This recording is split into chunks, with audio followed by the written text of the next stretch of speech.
Selanjutnya pemirsa, sebelum melakukan penetapan daftar pemilih tetap, Komisi Pemilihan Umum Kabupaten Banjar melaksanakan sinkronisasi dengan instansi terkait melalui rapat koordinasi terkait persiapan rapat pleno terbuka rekapitulasi dan penetapan DPT tingkat kabupaten untuk Pilkada serentak November mendatang. KPU Kabupaten Banjar menggelar rapat koordinasi persiapan rapat pleno terbuka rekapitulasi dan penetapan DPT tingkat kabupaten untuk pemilihan kepala daerah serentak bersama stakeholder terkait di salah satu rumah makan di Kelurahan Tanjung Rema Darat, Kecamatan Martapura, Rabu tadi. Menurut Ketua Divisi Perencanaan Data dan Informasi KPU Banjar, Muhammad Rida, penetapan jumlah pemilih di Kabupaten Banjar akan dilaksanakan pada 20 September 2024 pada rapat pleno terbuka rekapitulasi dan penetapan DPT di tingkat kabupaten. Terkait perbedaan data dari Dinas Kependudukan dan Pencatatan Sipil Kabupaten Banjar dengan data jumlah pemilih yang ditetapkan KPU, dikatakan Rida telah dilakukan pemutakhiran data berdasarkan hasil pencermatan pada masa tanggapan dan masukan masyarakat. Kendati demikian, karena data bersifat dinamis, bisa terjadi perubahan sebelum penetapan nantinya.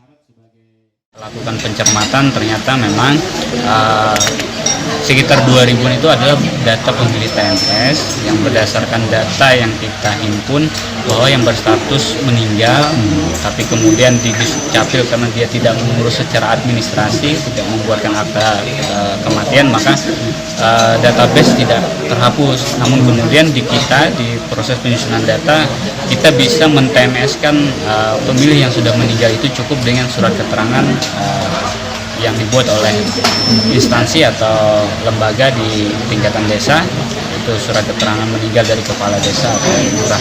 Jadi yang akan ditetapkan ada perubahan, memang ada berkurang dari jumlah DPS kemarin karena ada data lampit yang turun dari Kemendagri yang kemarin sudah kita lakukan pencermatan. Jadi ada data yang meninggal, pindah, dan datang, jadi ada berkurang sekitar 600-an.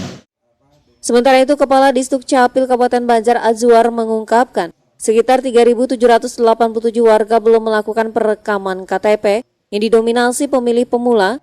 Untuk itu pihaknya terus melakukan perekaman agar warga tidak kehilangan hak suaranya. 30 Agustus gitu kan, memang data kita yang ada di Dukcapil ini warga kita yang belum rekam ya, malah belum rekam, artinya dia belum punya KTP gitu kan. Itu sebanyak 3.787. Itu yang belum merekam Pak ya? Belum merekam. Mungkin kebanyakannya pemula itu kan.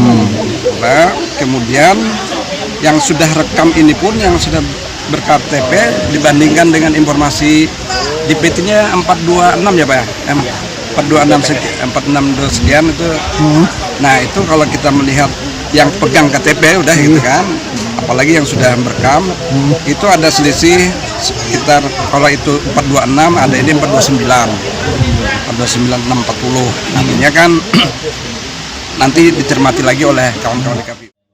Sesuai keputusan KPU nomor 799 tahun 2024, tahap penetapan jumlah daftar pemilih sementara menjadi daftar pemilih tetap akan dilaksanakan dari 14 hingga 21 September 2024. Ahmad Ramadhani, Banjar TV.